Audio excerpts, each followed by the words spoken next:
Amy, and we are going to discuss, we're going to continue our conversation on marriage. We talked about marriage last week and how to bring fulfillment into the marriage. And ultimately, it was through the love languages and loving someone in the way they need, not necessarily in the way you want to give.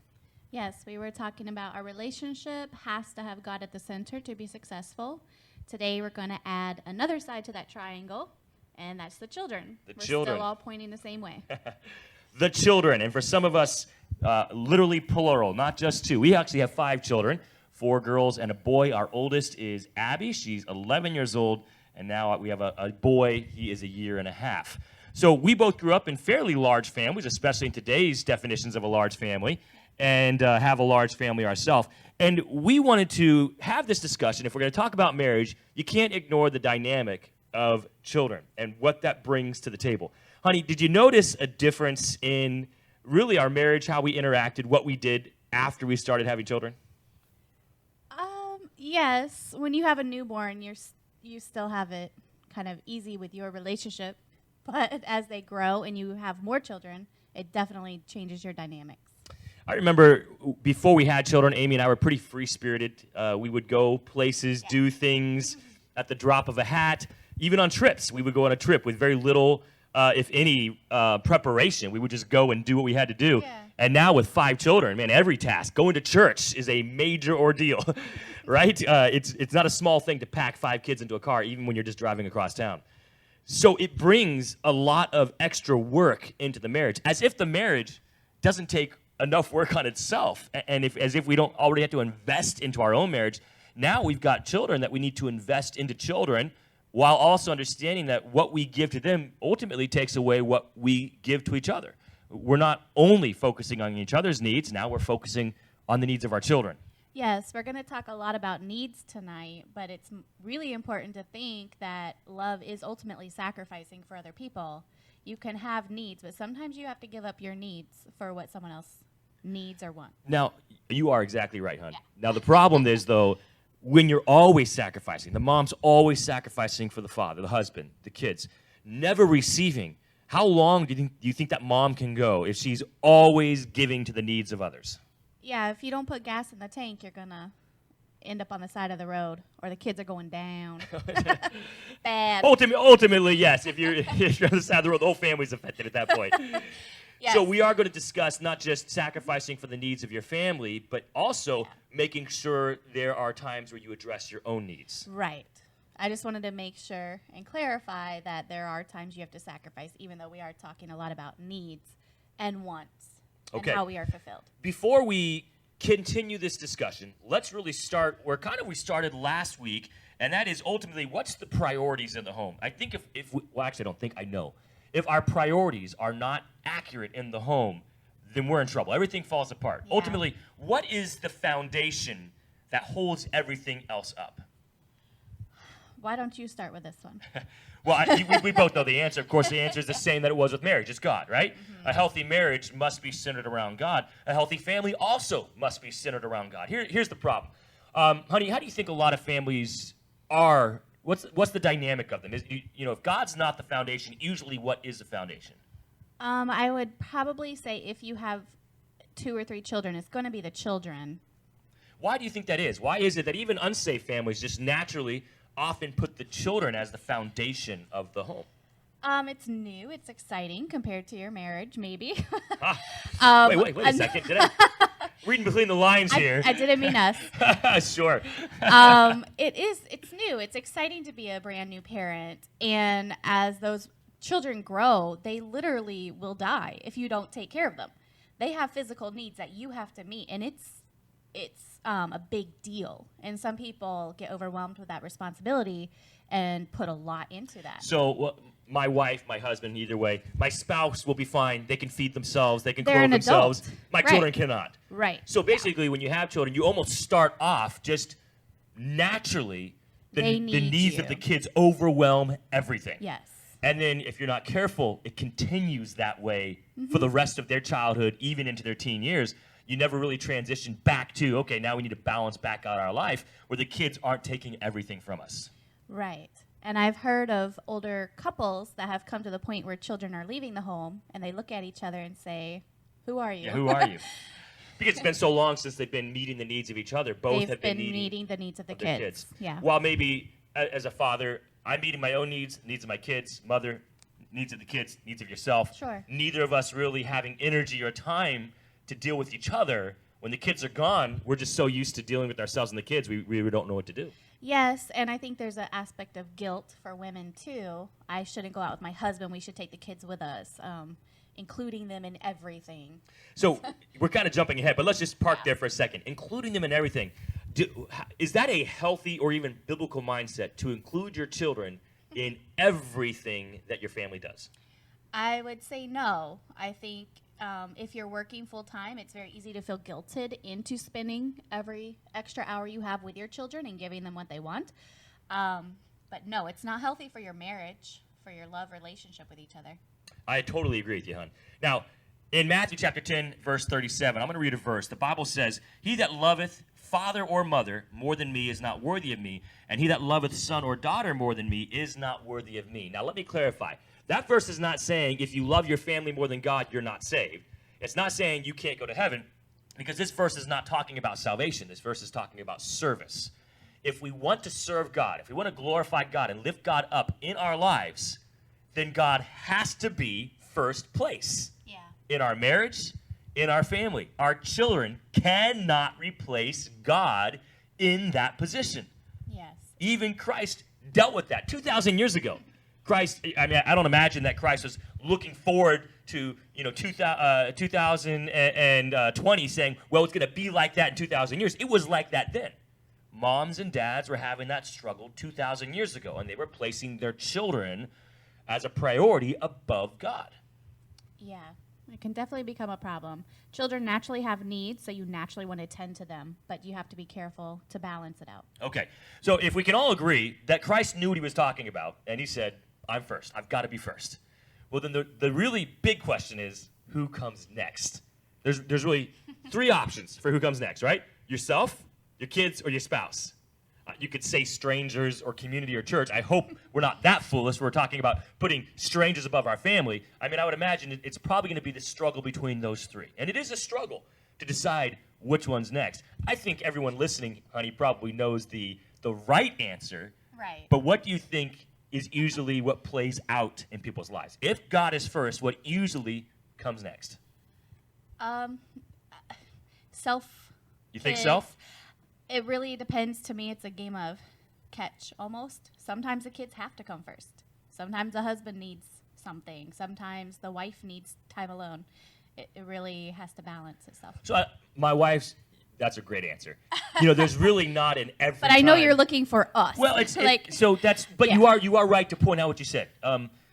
It's not a cookie cutter every time. The needs of the spouse always come second, always. And then the kids, and then me, right. Always. That right. cannot be the case, because if that's the case, you'll have nothing left to give anyone. So I agree with what Amy's saying. I do believe that there does need to be a priority, and that priority does need to be God, and then the marriage, yes. and then the children. Yes. But it doesn't always practically play out that way. Sometimes it's God, children, then marriage. Sometimes it's God yourself, because you have to deal with your needs, then spouse, then children. So it does get a little messy.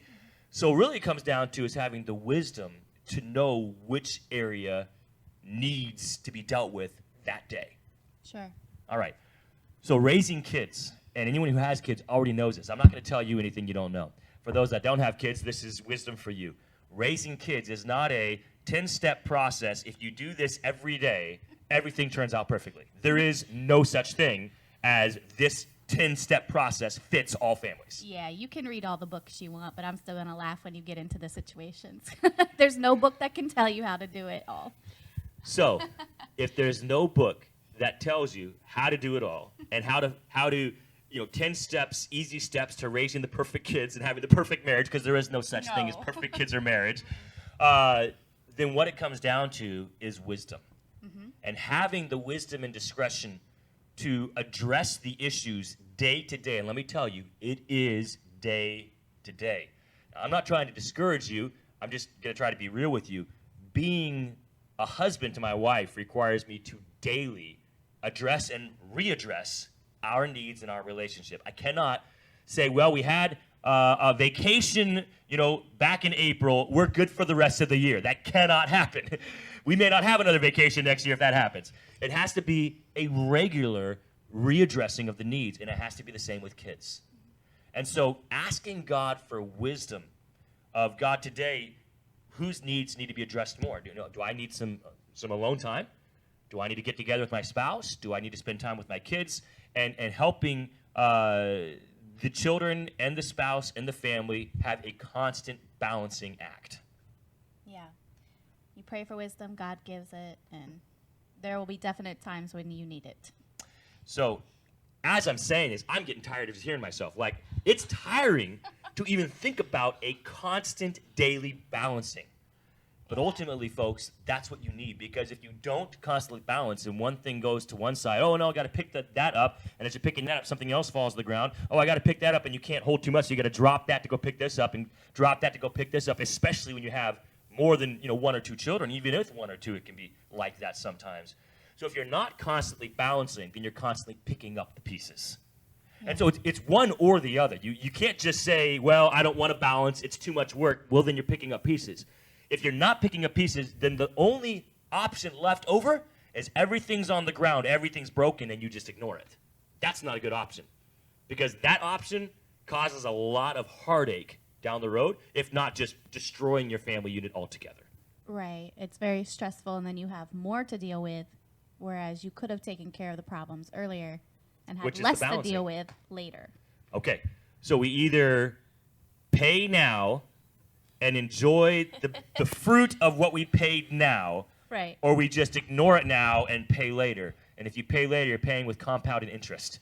Yeah. And whatever problem you didn't address now is much worse later. Whether in the marriage, whatever issue we did not address between us, it's much worse later. We have to address it at some point. Yeah. If we don't, it's harder later. With your kids, same thing. If you don't address their needs, whether it's training, character, physical, whatever, and you wait, it's going to be harder to deal with it later. Yeah. So definitely. do it now and enjoy the time later. Yeah, I think sometimes you're just exhausted. Sometimes you're focusing inward because you have something going on, and those things prevent you from wanting to address needs that your children or maybe your spouse had a bad day and you just don't want to go there. But if you address it immediately, it will pay off in the future. Now, even though it's hard now. Not just immediately like today, but when children are younger. It's easier to train children younger than it is teenagers or young adults. Yeah. If you wait till the children are 8, 9, 18, 19, not saying it can't be done. God is an amazing God and changes hearts. But let me just tell you, the efforts it's going to require of you to see the change of the people you're working with will require a lot more of you the longer you wait to start that training. I think part of the reason is because with little children, you're taking a toy from them, or they're sitting in a chair for a couple minutes. That's easy. When they're older and their beliefs are more solidified, they think they should be in charge. You have to be pretty drastic to change that course. So, honey, why is it that you think, we'll talk about from the mom's point of view, it is easy. Take a toy from a child, have them sit in the corner, do what needs to be done. The kid's like a tenth of your size. Why is it so hard for parents to deal with the discipline of children if, when they're small, it literally is easier to discipline them? Why don't they do it? The consistency is hard for me.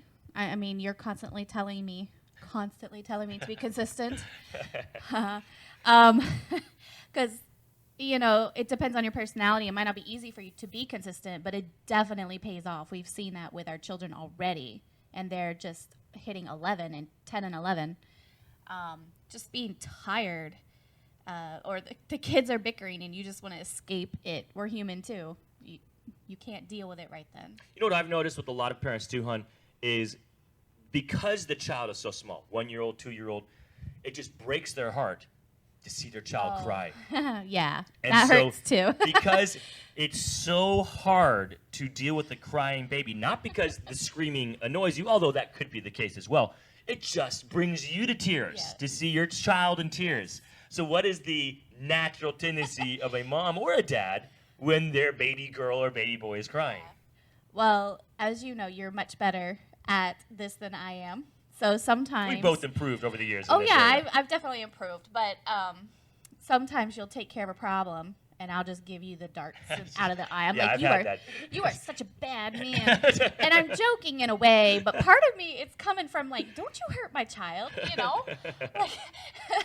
Like don't tell them no. She's heartbroken. She wanted that toy all day and she finally got it. Silly stuff, but we try to stay on the same page. We do. At We least work in front well of with the that. children and Amy and I have had conversations. You see, nothing's perfect. And even Yeah. we both knew our children need to be disciplined. There was some issues we had to address in our own relationship so we could both be on the same page in Right. disciplining our children. the same So page. Amy wasn't giving me that scowl as I had to address the issues of our 3-year-old baby girl. Yeah. I remember when we had our first ones, I would discipline the children. They'd cry. Do you remember what they do when they're crying?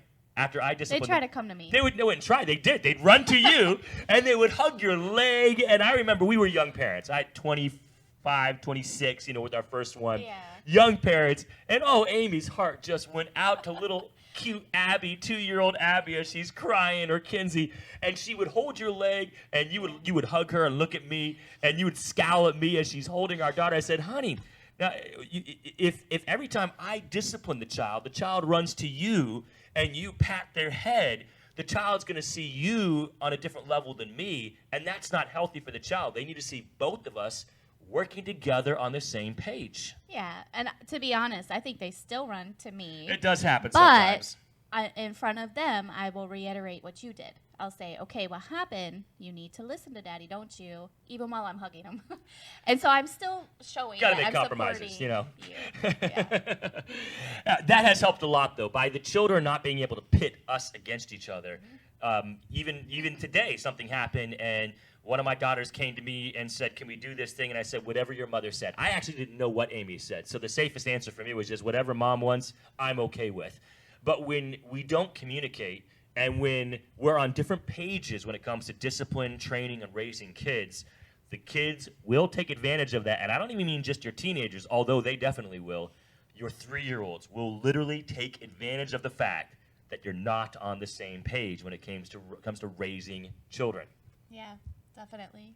Okay, so we said today we were going to talk about the needs of the family, needs of the child, yourself, your spouse, the family unit as a whole. So let's just discuss this. So we've already clarified, God's word's very clear.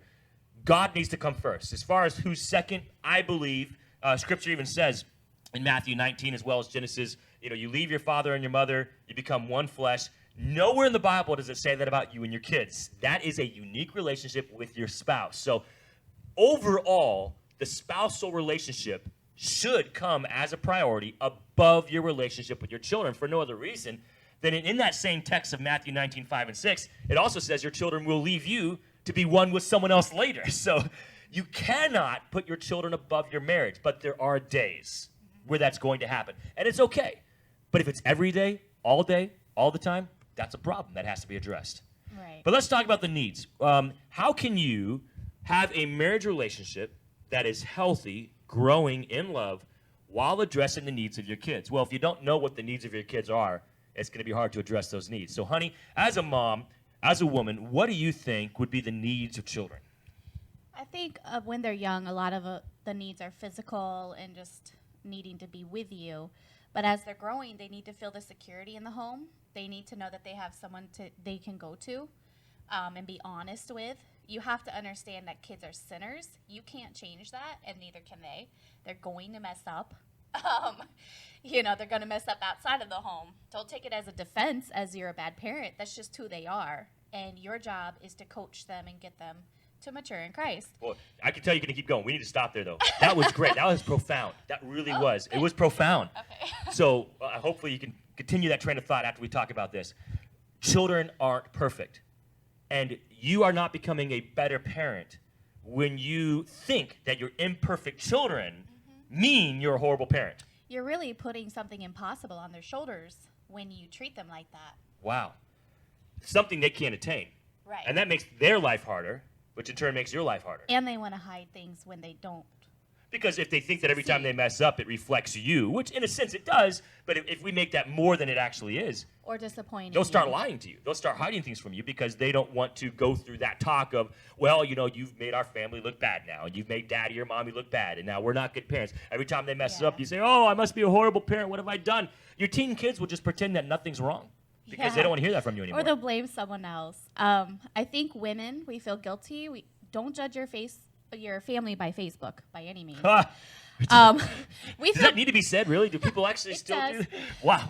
Okay. You can't feel guilty if your children mess up. Your children might scream and run down the hallway. Yeah, you're going to go fix it, but you can't take that personally like, oh my, I'm putting all the embarrassment on my child. Like they can't mess up or to embarrass me. You have to give a little bit and be willing to be humiliated now and then because they're kids, they're sinners. Almost being a parent is almost a constant humiliation. Seeing the mistakes that we make. I mean, you're constantly seeing, okay, wow, I need to readjust, and I thought I did this better, and I could do something different. Your kids saying things to you and about you that you didn't even recognize yourself, and maybe, hey, that outfit doesn't look as good on you, Dad, as you think it does, right? Yeah. But having kids is definitely a humbling experience. We'll just say that. Yeah. Okay, so the needs of our kids. Physical, emotional, spiritual. Yes. Has to be spiritual as well. Yeah, their physical are pretty obvious. The emotional, I think, would go back to what we talked about last week. You should try to discover your child's love language as they get older. For instance, Abby. If I take her to the mall and she's not expecting anything and I buy her something, she lights up like nothing else. It makes me so happy. Abby's definitely gifts, for sure. She's gifts. So if you know your child's language, you can pinpoint areas and fulfill them in ways that just the everyday life you're not going to naturally do. Okay, so let's park there as well. Here's what I think a lot of families are doing, hon. You tell me if you think I'm right or wrong. Feel free to tell me if I'm wrong if I am. I think a lot of families believe that to fulfill their children, they need to constantly buy them things and constantly be with them. And if they do those two things, they are basically going to have great kids who will love them and each other. Now, you got to understand something. Just because you fulfill your child's love language doesn't mean they're going to be a solid citizen of the United States of America or a solid Christian. Fulfilling their love language doesn't make them a great person. It just fulfills their love language. It fulfills them emotionally, just like it would us. And that is needed. But if that's all you do, you're not raising a great kid just because you fulfill their love language. No. In fact, I think you're going to hurt their feelings a lot more than you. If that's the only thing that you do. As you build them, there's truths that have to come out that they're not going to like to hear. Okay. So here's the problem. If your philosophy is give them things and be with them all the time, that's going to be really hard on your marriage. First of all, financially, because you'll break the bank buying your kids things all the time. And you'll break the love bank with your spouse because you'll feel guilty. You said it earlier. Every time you go somewhere, bring the kids. Why? Well, we got to have them with us. We got to show them that we love them. If we watch a movie, well, it can't be mom and dad watching the movie, the kids. So now we got to watch, Barney or something else that no one adult wants to watch. We do it for them. And every day, every evening, it's about the kids. It's about the kids. So the dad comes home, and the mom says, "Oh, we got another family night with the kids." And the mom comes home Saturday after work, and dad says, "Okay, we're all going to go out and hiking with the kids." And it's always about the kids because you are very sensitive to fulfilling the kids' emotional needs that you lose sight of the emotional needs of your spouse, let alone yourself. I mean, that's not even in the picture because the kids consume everything. So, do you agree or am I wrong? Yeah, I would agree. All right, so how do we get around that? Amy already said it. Not every child's love language is quality time. You're just assuming that. And you're assuming that by giving them quality time every day, they'll be emotionally fulfilled. But there are some kids' love language is words of affirmation. Right. It could be totally opposite of how you naturally give love, just like with your spouse. So just because you're investing time into them all day, every day, doesn't even mean you're going to fulfill their love language or fulfill them emotionally, let alone taking from yourself and your spouse. But let's just say that it is quality time. Does your spouse, so Amy's is quality time. That does not mean I need to spend every waking hour with my wife because she's quality time. It means that I need to give her quality time in pockets throughout the week. Some days more, some days not as much. But God designed us. A healthy emotional person is designed by God to not need a shot in the arm every hour of every day. Right, hence the word quality. Okay, because if it was every time, all the time, it wouldn't be quality. All right. Even being quality time, I don't always want to be around people. Sometimes I want to retreat myself. So. Even, let's say gifts. If it was gifts and I gave you a gift every hour of the day, it would no longer be effective. Yeah. If it was words of affirmation and I said every 10 minutes, honey, I love you, Amy, you're great, every 10 minutes, it would no longer be effective. The same with our kids. You are basically inundating your kids with quality time, and that's great. It's a great intention, but it's not actually accomplishing what you're hoping it will.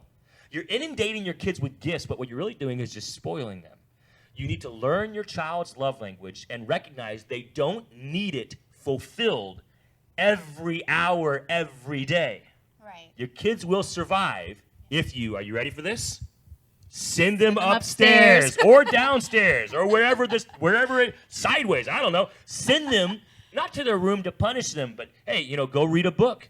Go, if you have some time, go play your DS. If you have a family, have time allotted to that. And they don't have to play it on your lap while you're trying to do something. They don't have to read their book next to you out loud while you're trying to do something. It is okay for you as a parent to have your child have their own alone time. It teaches them independence. It teaches them self-sufficiency. It teaches them how to have a balanced life themselves where they don't always need to be so needy. A lot of children end up, young adults, very needy. You basically trained them to be that way by always showing them that your needs are only addressed when you're with me, as opposed to you can address your own needs on your own. Yeah, I think you would be more well-rounded. That's not how you say it, but kids have fun on their own sometimes. It's not a bad thing. If you train them how to, if you've helped them with that. Right. They can go outside. They can go upstairs. They can be with other people. You can leave them with a babysitter. Don't feel guilty for those things. All right. And so the problem is, folks, if you don't do that, then the children consume your life. And they actually not even consume your marriage. They consume your walk with God. You have no time left. Because when you finally put the kids down to bed, you can't even enjoy the time you've got. You got to go to work the next morning. You can only stay up so late. And if you stay up too late, you regret it the next morning, which just causes more problems. So they consume every waking hour of your day, and what's left is basically little help to you or your spouse emotionally, which is why your marriage is falling apart, which is why you're falling apart, and ultimately what you think you're doing for your kids, you're not actually helping them. You're hurting them because they have become the center of your world, and that's not healthy for them or for you. Yeah, I think when they're separated from mom and dad sometimes, it kind of teaches them where they fall, too. Mom and dad come first, and then we're the kids. Yes. And that's not a bad thing. So the emotional needs, kind of talking about, okay, so physical needs, that's kind of basic. Obviously, care for their physical needs. And that does include the hugs and the kisses, physical needs of being touched and loved by your loved ones. The emotional needs also includes the hugs, but also the time spent with them and addressing their love language. Find it out and love them in the way they need to be loved and they want to be loved throughout the week, not necessarily every hour of the day. But then the spiritual needs. The spiritual needs are similar to the emotional needs where it includes training. Training in multiple ways. So you don't just train your child spiritually by giving them scripture. You train them spiritually by showing them what that looks like, how it looks in the life of a Christian. You train them by disciplining them and showing them the consequences of bad choices. Right. I think with kids, you have to purposely train with purpose. You have to teach them the Bible. You can't say, well, they go to Christian school, so they'll be a good Christian. No, it's not how it works. If kids see a level of hypocrisy in the home, whatever you tell them on a spiritual level is going to be out the door, I think. You're almost doing damage, not even helping by now being spiritual at home because they see a double life. A parent's job is to train them spiritually, and it has to be done with purpose, like I said. And it's not just devotions.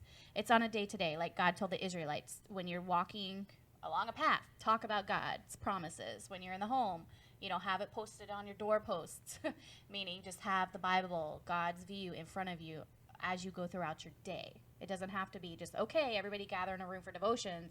As you're going out throughout the day, hey, this is why we do this. Hey, this is why that person did it. It was wrong, and this is what God says about it. You don't have to shelter them from everything, although they do need to be sheltered. Sure. But they need explanations of why God says this, not just why you think it. That's great. I love that. The Bible tells us in Proverbs 22:15, foolishness is bound in the heart of a child, but the rod of correction shall drive it far from him. So do not assume that cute little bundle of joy is naturally good. or will be naturally wise? No, in fact, the Bible says a child left to himself will Bring the mother to shame. bring the mother to shame. Yeah. So if you do not address the spiritual condition of your child, which is spiritually foolish and wicked, if you do not address that, the child by nature will continue in foolishness and wickedness.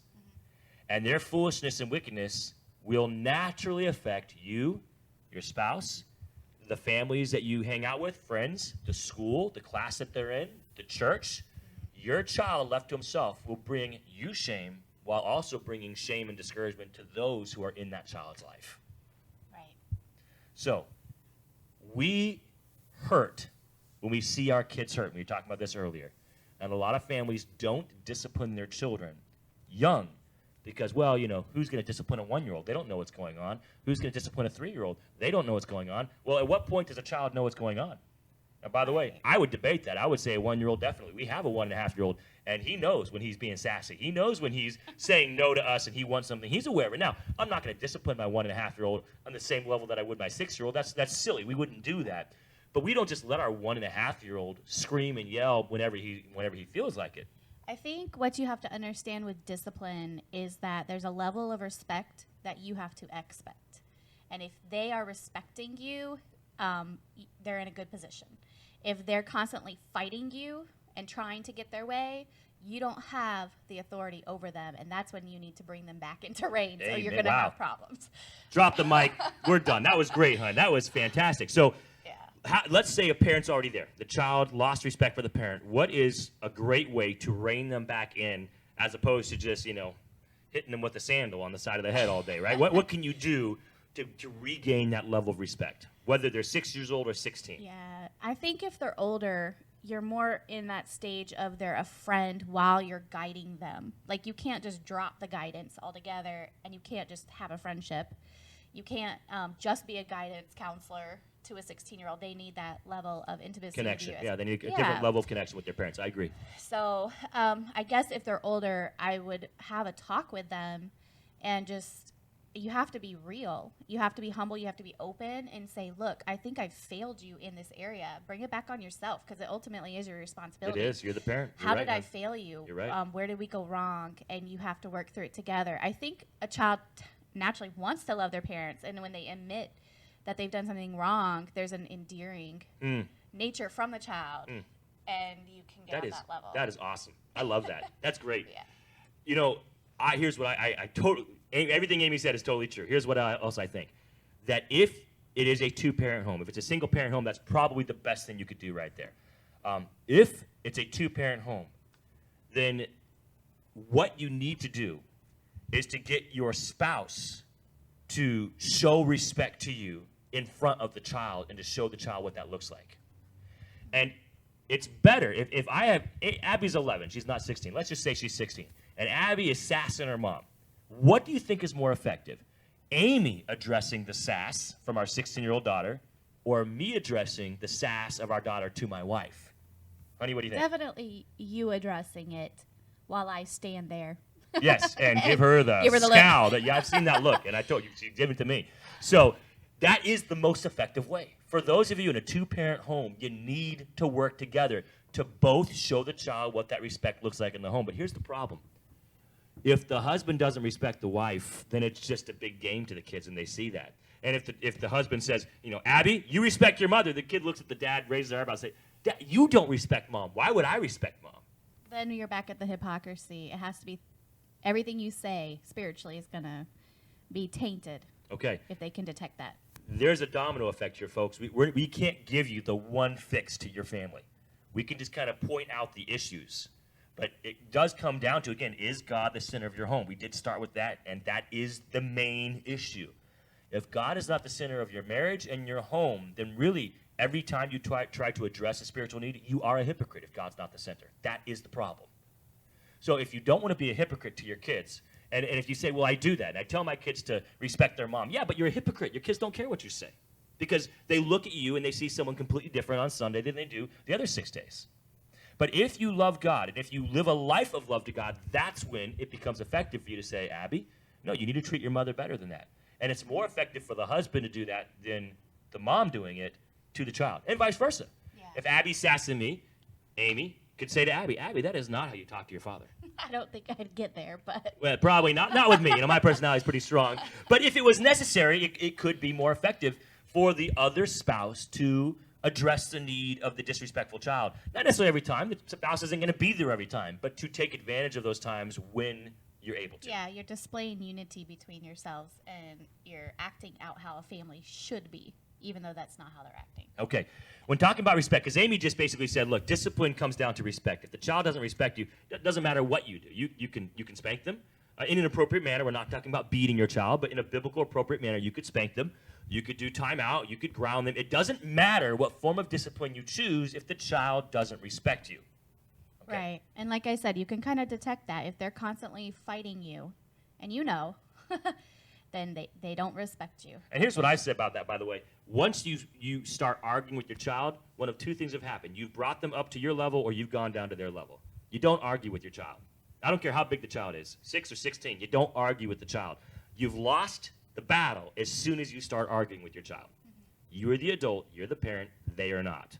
When you've argued with your child, you have brought yourself to their level, which is probably what's happening, or you've brought them up to an adult level, which is bad too, and you've lost. Stop arguing with your child.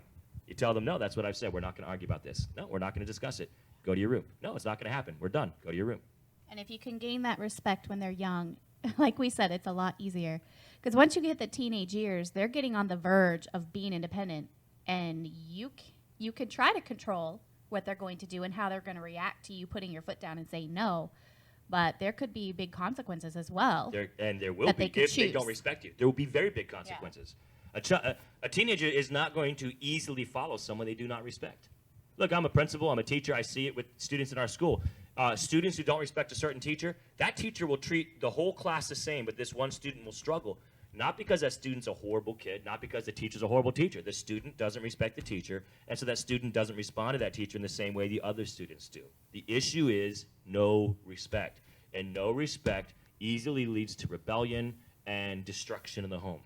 Yeah, and that's one of the reasons you do discipline. It's for the good of your child, of course. Everything you do is for the other person's benefit.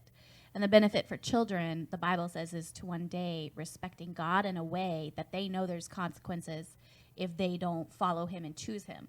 And I love that. They need that for salvation. So Amy said discipline and have a plan in where you're going. And ultimately, the plan of training and disciplining your children is not so that they will love you more and never leave you. That cannot be the end game. Yeah.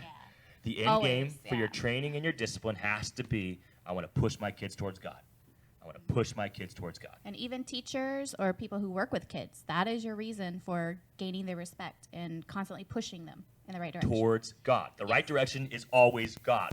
Not towards the other parent, not towards a friend, not towards another loved one, towards God. You cannot go wrong when your plan is my child close to God. That's what our goal is.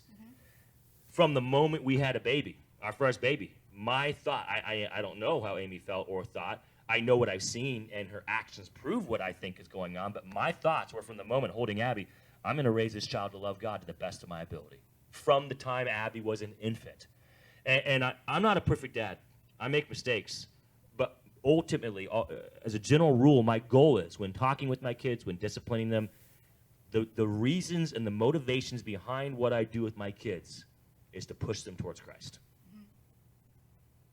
So, here's what I think about respect. Respect is two things.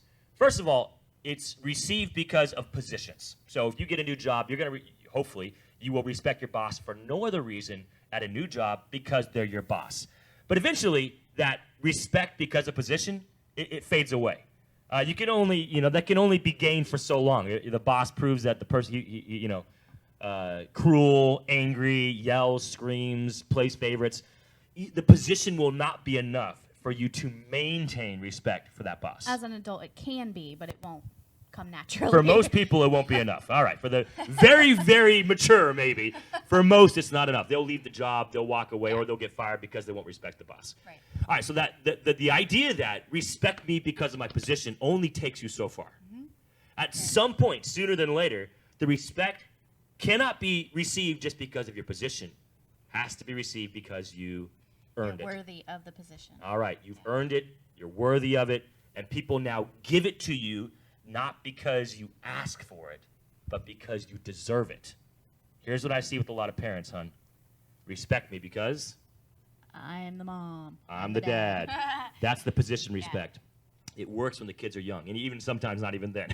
It works easier when the kids are young. Okay, mom, dad, yeah, you're the position, you're the authority, I respect you. They start getting older. Where'd the respect go? Why don't my kids respect me anymore? Because you were relying the whole time, these last 5, 6, 8 years, you've been relying on the authority respect. Respect me because I'm the dad. You didn't earn it.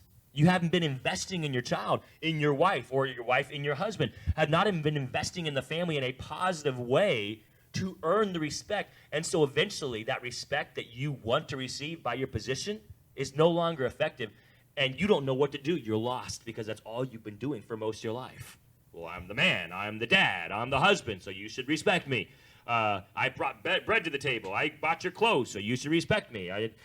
We have this house because of me. You should respect me. Those are all position levels of respect. What are you doing with your kids to earn their respect? Amy, what do you think? Yeah, that's good. I had a thought, but it left my mind. So what are some practical ways, honey, that we can earn their respect rather than just requiring it all the time because we're the parent? All right. Well, Proverbs says that a wise woman buildeth her house. Oh, yeah. Like, that's great. Sometimes I'll even use the words build, don't tear down. Build, don't tear down. It's edifying, right? You have to purposely build your family, invest in them. We say invest a lot, but practically it's do things that you don't feel like doing because they need it or want it. Tell them spiritual things that might hurt their feelings and help them build their character. It's not always easy, but if you sit on the sidelines and you let come what may as they grow older, which is easy to do because life is busy and we're distracted. I think that's a big tactic of Satan, actually. Distractions, yes, it is. Distractions, yeah. You're not being purposeful about your spiritual condition and your children's spiritual condition, and then they grow up, they don't come to church, and you're like, oh, what happened? Well, you just thought it would naturally happen, and the natural tendency is for things to decay, not to get better. You have to build. Build. I love that. Build. And that doesn't mean, again, being with your kids all day, every day. That doesn't mean buying them a gift every day. Building your family must include your spouse. Your spouse is part of the family unit. Building your family must include God. Matthew chapter 10. If you don't put God first, you're not worthy of serving him. Your family is more than just the child or children. Your family is God, spouse, and children. And I would say in that order, again, I'm going to reiterate, in that order, while I understand on certain days it may not always look like that. Right. But overall, it has to be that order. Right. Build the family unit together. And don't take the easy road, which is ignore issues now and deal with them later, because as we said at the beginning of our conversation today, ignoring now and dealing later just makes the problem so much worse when you finally confront them, if you ever do. And I know we're looking towards the future, and it can be harder in the future, but working with children a lot, even on little guys, I've seen children who don't have as much structure in the home, and maybe the parent's thinking, I'm letting them do what they want. Free-range parenting, yes. Right. I'm doing this to benefit my child. However, sometimes those are the most unhappy children that I see because they don't know where their boundaries are, so they're constantly testing their boundaries, and then they get frustrated when mom says, well, today it was okay, and then it's not the next day. And there constantly seems to be like this turmoil inside, like they're frustrated. They actually enjoy boundaries, so don't feel bad about telling them what. Free-range parenting, is it biblical? Amy already mentioned the verse, Proverbs 29:15. A child left to himself bringeth his mother to shame. That's Proverbs 29:15. Free-range parenting is not in the Bible. Letting your child do whatever they want is neither wise nor biblical, so don't think you're a good parent by doing that. Is that a real thing, free range? Free range. It's called free range. Chickens? Yes, it's called, not chickens. It's called free range. Basically, let your child kind of parent themselves. Okay. It is not a biblical way of parenting. The Bible says if you leave your child to themselves, they will bring shame to your house. Your name, yourself, your family, your life, and eventually themselves as well also. Okay, we're not actually going to be able to finish this conversation tonight, honey. We had a lot more we were going to discuss. So we are definitely going to make this a part 2 conversation, but I do want to finish the needs of the kids. So we're going to talk about that finish with that today, end a little early, come back next Sunday, and then talk about the needs of the family unit as well, not just the kids, which includes the spouse, yourself, while addressing the needs of the kids. Now, we kind of talked last week about the love languages, but next week we'll talk about how those look with kids and how to accomplish that with kids. So let's finish our conversation about the needs of kids. The last verse I want to give tonight is Proverbs 29:17. Correct thy son, and he shall give thee rest. Do you feel like you just need some rest at home? I mean, you just need rest from the arguing and the bickering. You know, a lot of parents, they want to attain that rest by arguing and bickering with their kids in return. You're not correcting your kids now. You're just becoming part of the problem. A lot of parents just want to ignore it. They want to go to their room, close the door, and let the family just scream it out. And they just want to go to their room. Or the dad. The dad will just get in the car and go drive somewhere. The dad will go golfing. The dad will go bowling. The dad will go out to eat literally by himself. Go watch a movie by himself because he just wants to ignore the problems at home because he cannot find rest at home. In fact, this might be a truth that might shock a lot of you watching. If you're a father, maybe not so much. If you're a mother, it might. There's a lot of dads. I don't know if you really knew this, honey, but there's a lot of men who work long hours. And they don't work the long hours because they want the extra money. They don't work the long hours because they're required to by their boss. If they don't, they'll lose their job. There's a lot of dads out there who will work long hours, and they don't even necessarily know this themselves. They justify it in different ways. But they're staying at work longer. Why? They don't want to go home. Not because their wife will beat them when they get home and yell and scream at them, although that might be for some men. They don't want to go home because it's chaos at home. Chaos. The mom is screaming at the kids are screaming at the mom, the kids are screaming at each other, the kids are screaming at dad. The dad would rather literally work a grueling 12 to 16-hour day. He'd rather that than go home and deal with the issues of his kids. What a sad place to be. Now, men, if you're listening, some of you may not know that's you, and you may justify thinking, well, the extra hours and the extra money is what my family needs. No, your family doesn't need the money. Your family needs a father. Your wife needs a husband. And you are fooling yourself, and you are literally the worst of fools if you think that's what your family needs.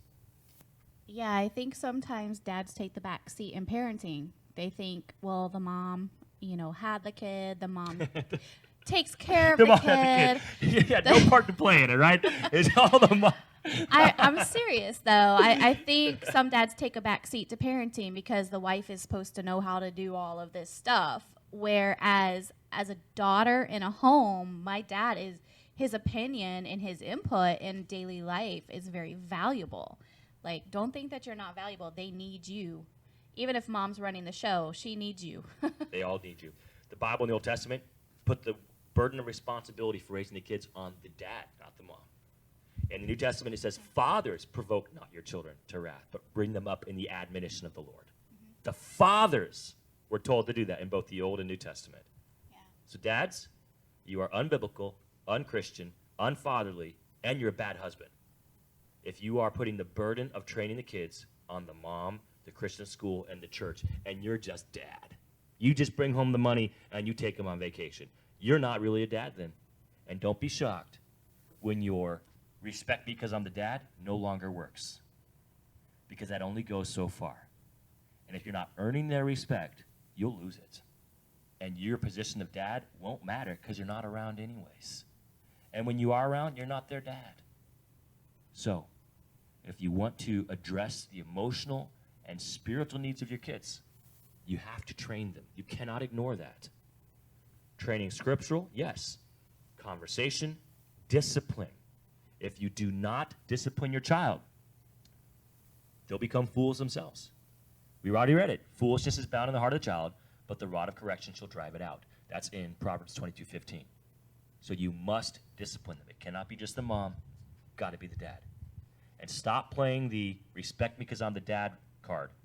It's foolishness. The kids will see it through it by probably age 9 or 10. They'll no longer care. By 15 or 16, you might as well not even live there anymore, because your kids could care less if you're around if you go that long without being their dad and earning the respect that you want from them. Honey, any final thoughts on the needs of kids and how we as parents address those needs?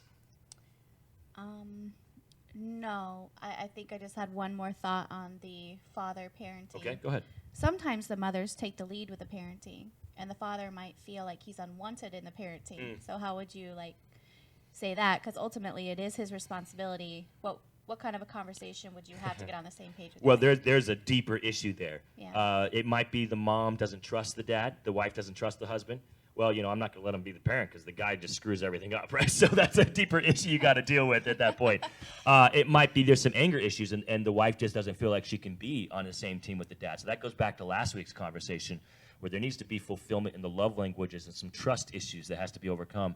If the wife is not letting the dad be the dad, then that needs to be a conversation between the two, and I'd recommend you go back and watch last Sunday's conversation to help address those areas. Maybe the wife herself is convinced it's her job, and she doesn't think it's the dad. Well, then go back to what we said, that the Old and New Testament both put that burden on the dad, on the husband. Right. Or at home and trying to take burden off of her husband, but still it's twisted up. So, It doesn't just work like that. truth is found in Scripture. Scripture says the father is the ultimate source of training in the home, and the wife is his helpmeet. That does not mean she's less than him, does not mean she is unworthy of his position. God has called the father to be the overseer of the home and to ensure that training and discipline is being done effectively, healthy, in a biblical manner. And the wife is to help them together, unified in that. It's not just one. Yes. It's both. Now, if it's a one-parent home, then it's a one-parent home. And God actually deals with that in Scripture. And he says if it's just the wife, he says the fatherless, I actually will be their father. So God knows. He understands one-parent homes. And God, I think, gives an extra blessing to those moms who are just struggling through life because the dad's out of the picture. Well, then you, single moms, if that's you, you need to walk really close to Christ so that God can be that father to your children, and your children can see God in your life. So that's my advice. Very good. All right. Thank you so much for joining us. Look, I know Sunday nights, you got things going on. Maybe you're not watching this Sunday night because you had things going on. Either way, we're glad that you watched this session. Join us again next Sunday for part 3 of marriage, but part 2 of children, married with children. I think we'll talk more of the marital needs next week. Marital needs with children. We talked about marital needs last week, but how does that look with children? And we're also going to talk about how to deal with children in their teen years. Now, let me just end with this. I've been in the ministry now since I was 20 years old. I had been working at a church, interning at a church. Amy, even when you're a teenager, you're doing mission trips, you're doing a lot of things working with kids, Bible clubs and things like that. College, yes, yeah. 17, 18 years old, 19 years old. We have both been working with kids since at least 20, if not 18, 19 years old, we've been working with kids.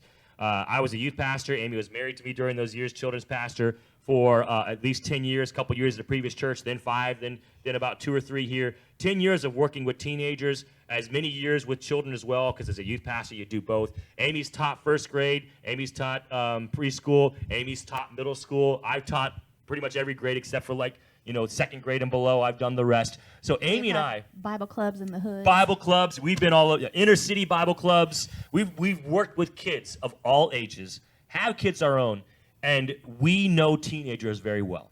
And we'd like to help our families next week with not just how to address the needs of ourselves, but how to kind of address the needs of this unusual dynamic of the teen years. And we'll have that conversation. Hopefully, we'll have it next week. If we don't get to it, that'll be our following week. So thank you so much for joining us. We love you guys. Hope to see you next Sunday night.